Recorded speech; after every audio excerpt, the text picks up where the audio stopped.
La jeunesse va-t-elle encore pendant longtemps se tenir sage? Depuis l'arrivée de Gabriel Attal, les médias de la bourgeoisie n'ont de cesse de mettre en avant sa jeunesse et de le présenter comme le plus jeune Premier ministre de la Ve République. Or, à l'écoute de son discours de politique générale, pourtant, et de ses nombreuses interventions depuis, j'ai comme l'impression d'écouter un vieux notable, tout droit venu de la fin du 19e siècle ou du début du 20e siècle.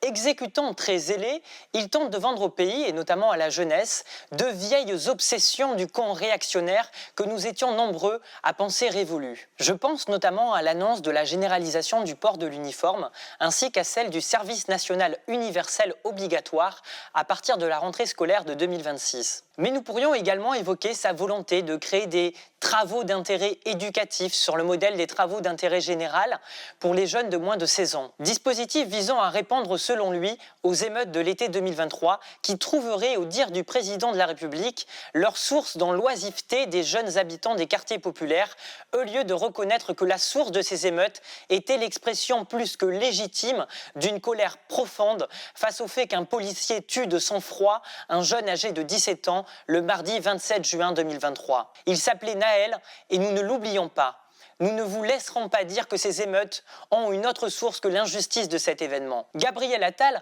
résume son projet par la formule « tu casses, tu répares, tu salis, tu nettoies, tu défies l'autorité, on t'apprend à la respecter ». Mais ces mots n'ont en réalité aucun sens dans la bouche d'un représentant d'un pouvoir qui casse la gueule des manifestants pacifiques, d'un gouvernement qui salit et qui souille nos libertés et nos droits fondamentaux les plus élémentaires, et d'un gouvernement qui défie l'autorité d'un peuple entier. Alors, outre la dimension réactionnaire de ce projet, de quoi ce projet est-il également le nom ? Il est à mes yeux évidemment révélateur d'une volonté de mettre au pas la jeunesse de ce pays, de la discipliner, de lui apprendre à rester silencieuse et inerte devant l'injustice, mais aussi, et ce qui est peut-être plus inquiétant encore, à préparer les esprits à la guerre, avec des occurrences de plus en plus nombreuses à la notion de réarmement, qu'il soit présenté comme civique ou encore démographique.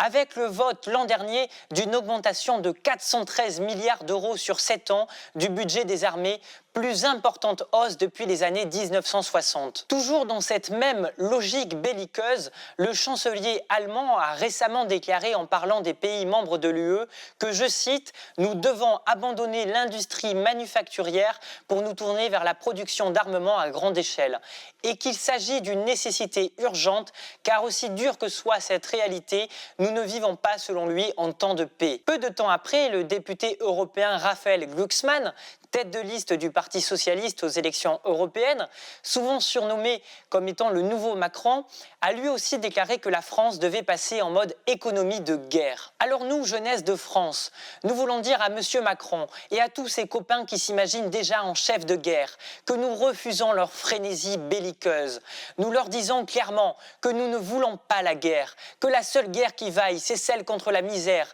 et contre la catastrophe écologique en cours. J'aimerais également, pour conclure, dire à Monsieur le Président, qui ne jure que par le réarmement, que comme le disait si justement Boris Vian, s'il faut donner son sang, allez donner le vôtre, vous êtes bon apôtre, Monsieur le Président. Mais bon, chers amis, vous n'êtes pas sans savoir que de tout temps, ceux qui se frottent les mains devant la propagation de la guerre sont souvent ceux qui, une fois cette dernière arrivée, se réfugient dans leur bunker.